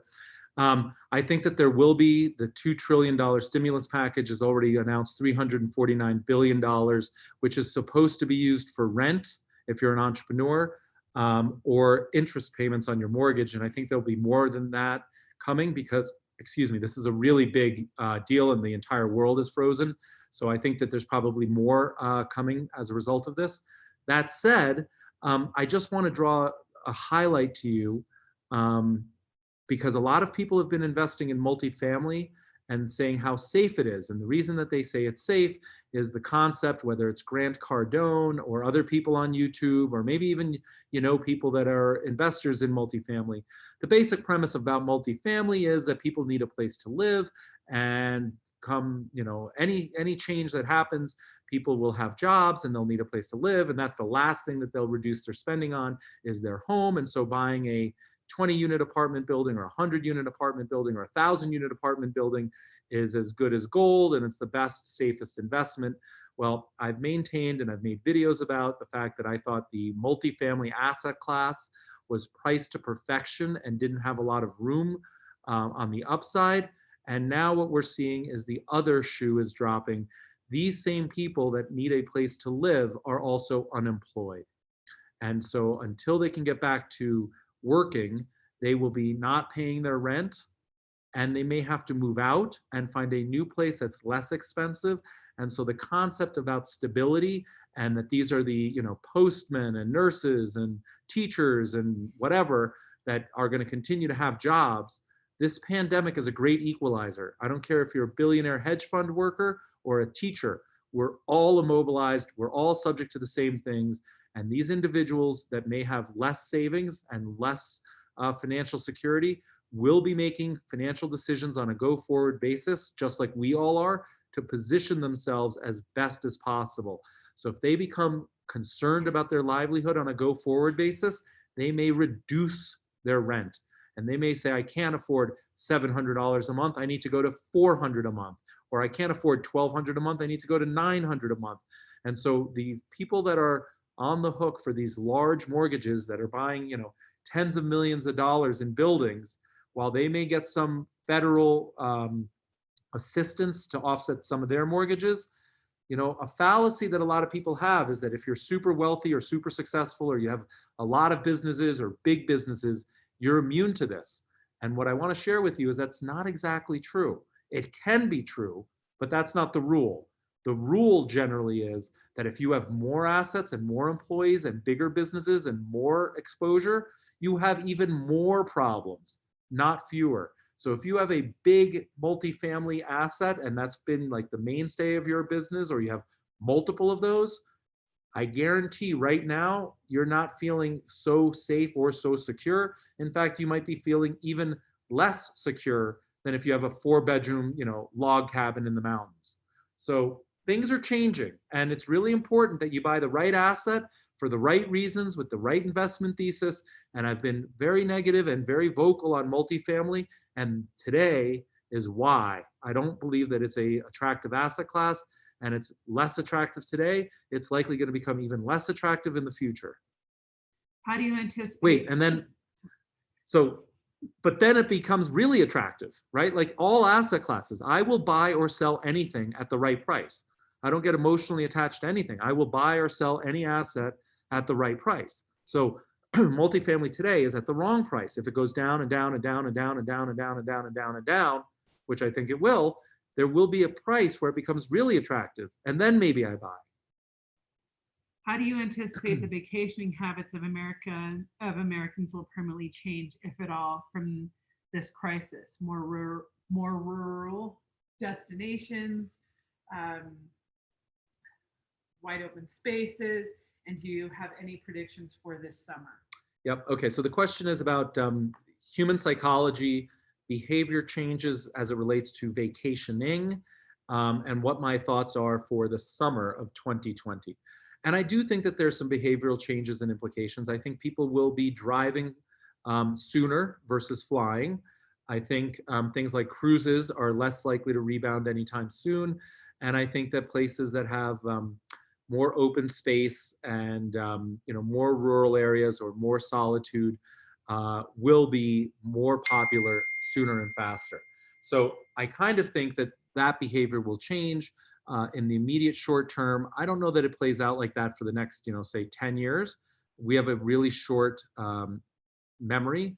We all think that, what happened the prior year is likely to happen in the future year. And there's very few of us that remember, what happened 10 years ago or 50 years ago and have that behavior affect us. So I do think there's some short-term changes. I think over the long term it normalizes. And I think summer 2020 will have two different offsetting realities. One is the people that were most financially hurt, possibly even destroyed, lost businesses, lost jobs, lost careers. I don't foresee them vacationing with the same vigor that they did normally. Some will have enough money saved and say, like, this is the perfect time for me to vacation. If I don't vacation now, when will I? But those will be few. Those will be fewer. Then there are other people where life will resume more quickly. Maybe they haven't lost their job. Maybe they haven't lost their business. And now is the time when they're just like, you know what? I value experience more than ever. I value my family more than ever. And what am I saving all this money for? I really ought to be doing unbelievable experiences with my family, and I want to do that. And those people will spend, and they will spend more money, and they will do more exotic things, and they will do things that really resonate with their why and bring their family together. So it's going to be a bifurcated market. Unfortunately, it's going to be a bifurcated market between the haves that I think continue to spend and maybe even spend more, and the have-nots that can't spend quite as much and or maybe drive locally, or they take an RV, or they take a camp, a tent and go camping. But everybody coming out of this is going to need to breathe, going to need to be outdoors, going to need to have some sun, some water, some relaxation. I mean, this is incredibly stressful, not only financially, but mentally, right? Like my biggest concern, if you were on earlier, is about mental stamina, mental fortitude, mindset, keeping positive and seeing the opportunities, because in times of dislocation is when we have the best opportunities. It's not when things are going well and we're betting that things continue to go well. Riches are made when there are massive dislocations, and that's right here, right now before us. So I want everybody to keep clear and keep your eyes open, stay level-headed, and see the reality for what it is. It's a moment in time. If in 1918, the Spanish flu, if we were able to survive the Spanish flu of 1918 without modern medicine, without modern technology, without social media, without like all of the ways that we communicate to tell us all to quarantine and stay home and all of these things, if we were able to navigate the Spanish flu of 1918 that went into 1919 successfully, of course we're going to come out of this the same, if not better and faster and healthier. And then once we've seen it, it's no longer the boogeyman. We can prepare for it. And we should do certain things in our Airbnbs, like have disinfectant wipes everywhere, have Purell at the entrance. So when people come in and go, they're constantly washing their hands with alcohol and Purell and so on. So we're going to start to change our behavior and minimize this likelihood of happening again. There will be other black swans. They just won't look like this. That's the definition of a black swan. All right, I think we're going to wrap up in two more questions? People have a lot to do. Do me a favor, for those of you that are still watching, please like the video, which encourages YouTube to push this thing out so that other hosts, other entrepreneurs benefit from it. If you found this helpful, please like the video, leave a comment, say thank you or yes or whatever it is. Again, we want as many people. We're doing this for a couple of hours because I think that a lot of this information is either helpful, relevant, in the minority, and I want to get it out to as many people as possible. So do your little part here. If you found this helpful and you want to help others, please go ahead and like the video and put a comment below. And then on the YouTube, and then on Zoom, I see people doing that already. Thank you, very helpful, thank you. It's my absolute privilege, my pleasure, my honor to be here guiding, supporting, doing the little bit that I can to help all of us get through this together.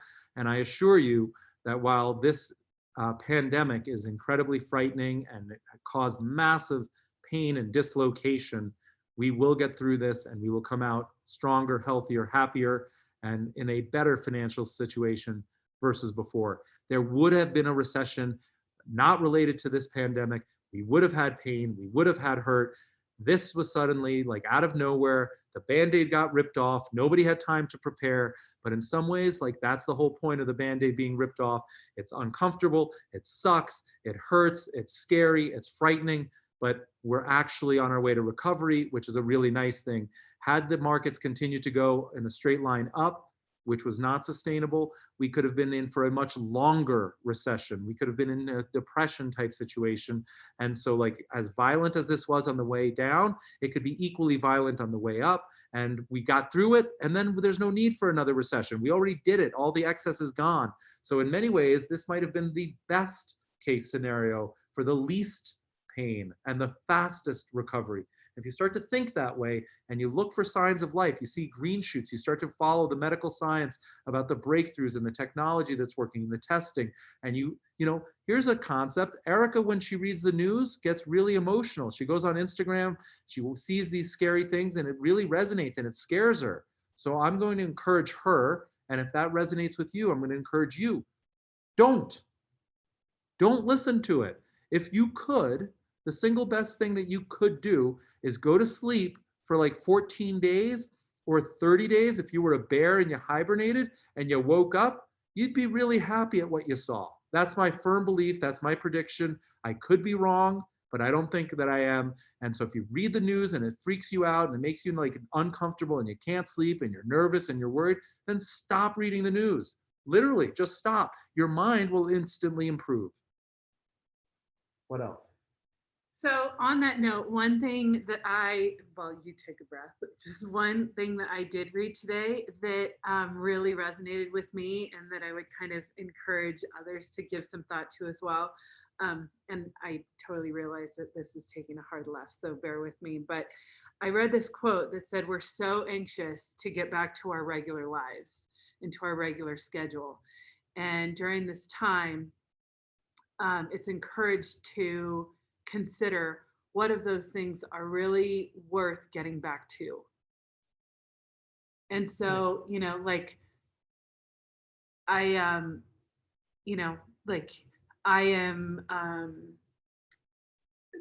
like my mission or my job is to, you know, keep him in peak state and to show up for him every day and to, show up for our team and you know, one of the things that I'm very much aware of is that like it's as silly as it may seem, like it's certainly a direct like correlation with my mental health and my emotional like capacity to show up to like exercise. Like I have to move. Physical exercise. Exercise. And so while I will say like it was serving me to, you know, get the spin bikes, to rent the spin bikes from the local gym, it also, you know, like they're missing out on revenue, you know. It's helping small businesses. It's helping small businesses. So get creative, like figure out what it is that you need in order to serve you and to serve your family, and, you know, get creative and stay, stay positive. The number of conversations I have had with my family in the last couple of weeks, I was falling short in so many ways. I wasn't showing up for them. I wasn't actively participating in their lives. I wasn't concerned with their health, their well-being, their if they were taking care of themselves. I wasn't actively supporting my dad and his STR. And that's nonsense. But listen, she's being a little hard on herself, but I think that you can reprioritize. Absolutely. And so that's what I'm wanting to do and to share, like on a different note and on a different level. And it might be, you know, it might sound very unicorn and rainbowish, and I get that. But we all need sunshine and unicorn and rainbows, right? We all do. So there was a question here about how we met. You want to answer that? Eric always cheers me up in a good way. Yeah, you know, guys, it's getting to the point where I think you are all using me to get to Erica. You know, like she's just going to take over from now on. And no, but do you want to answer how we met? So we met at the airport. He was not supposed to be flying in. He was not scheduled to fly in. His flight from SFO, San Francisco, coming into Jackson Hole had been changed and delayed for a number of different reasons. Like I want to say 4 or 5 times. I was at Jackson Hole Airport picking up clients, and he was friends with my clients. And so they introduced us thinking that I could be that my business could be a great support for him. And I hired her and then I fired her. You know, and now we work together and we share everything together. But you know, it's an interesting point about the meeting. It's a fact. If you look on my Facebook page, and I think in the Short-Term Rental University Facebook group, we met a little over a year ago. And when I got stranded in San Francisco, I made a point that I was going to make lemonade out of lemons, and I wasn't going to get upset. And then I went to one of my favorite hotels in San Francisco, the Fairmont, and I viewed this as a gift, and I was going to have a wonderful meal, and it was wonderful to have an extra night in San Francisco. And while I was like disappointed and frustrated and I didn't have my luggage and all those things that normally could bog one down, I made a conscious effort to take control of my mind and my mindset and view it as a wonderful gift and filled with positivity and opportunity. And I posted that in real time in the STRU Facebook group. And then I went live the next morning and shared with everybody about what a wonderful night I had and how beautiful San Francisco was and all these wonderful positive things. And in that mindset is when I boarded the plane the next day. And in that mindset is when I met Erica, and it was the most beautiful, magnificent thing that's ever happened and changed both of our lives tremendously. But just contrast that to if I had a negative mindset. What if I was angry and pissed and threatening to sue United and just, you know, mad and angry and just like, we may or may not have met. And if we did in fact meet, it probably wouldn't have gone the same way. And she may not be standing next to me and changed my life for the better and my kids' life for the better and your life for the better. And it just comes to the fact that, you know, when adversity strikes, it's up to us how we handle it and what we do with it and how we view the world and the opportunity set. And, you know, I'm eternally optimistic. I always believe the best is yet to come. And that does not mean that I've had a magnificent life or that everything has been fed to me and life is perfect. I've had more suffering, tragedy, losses, negativity, poor family, poor relationships, been fired. I mean, you name it. I've done it all. And I will do more. There will be tons of more negative things that happen in my life, unfortunately. However, they're not that adverse because I don't let them be that adverse, right? So when I lost my job in 2009, I started running and I started thinking and I launched a company and then I launched a second company and I totally reinvented myself. And the furthest thing from my mind back then, you know, I don't even know if YouTube existed. It probably just launched, was having a YouTube channel and helping people, and short-term rentals didn't even exist and Airbnb didn't exist. And so like the world has changed significantly, but I could have been mired in the fact that it's unfair that I got fired. And why did I get fired? And I won't ever make that much money. And I could have been stuck in that situation. And by the way, my other co-host that also ran the $4 billion portfolio for me, he was stuck in that position for years. He was waiting for somebody to hire him at the same level, with the same respect, the same authority, the same decision-making. And he was unwilling to take a step down. And I don't know. Uh-oh. Sorry, guys. Phone call coming in. He was unwilling to take the steps. And I don't know what's happened to him, but I pride myself on what steps I did take and where I am now. And you can too. So view whatever's going on with you today at the moment as a moment in time. Have grace and faith that this too shall pass and that the best is yet to come. And if you ever have difficulty with that, or you have a moment of insecurity or disbelief, reach out to me, reach out to Erica, reach out to your loved ones, post on the Facebook group. We're all in this together. So, you know, like, you can make anything out of any situation you're in. The choice is entirely up to you. And I just want to support you and encourage you to not freak out and not think the world is ending and not think that you've failed or you've lost or you've done anything. You haven't. We're all doing great. We're taking a much needed time out, right? The world is showing us that we don't need all of the things that we thought we needed. And what we do need is the love and support of individuals and community and friends and family, that we don't need all of these material things, that we don't need to go buy. We don't need to do all of this stuff. But what we do need to do is get to know ourselves, prioritize, take care of ourselves, both physically, mentally, emotionally, and coming out the other side with all of that like self-love, great things are going to happen without a question. But it's hard to see that in the pandemic. It's hard to see that in the loss. It's hard to see that in the suffering. It's hard to see that in the pain. But those that see that will realize that. And I want that for you. Right?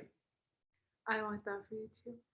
All right, friends. Well, look, I think it's been an excessive and exceptional amount of time. I hope you've enjoyed this. I really appreciate your attention. I take it very seriously, and it's very meaningful to me. And I love the fact that somebody's taken action. I hope others take action.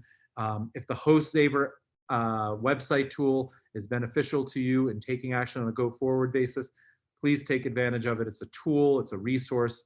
And I hope it really makes a big difference for all of you.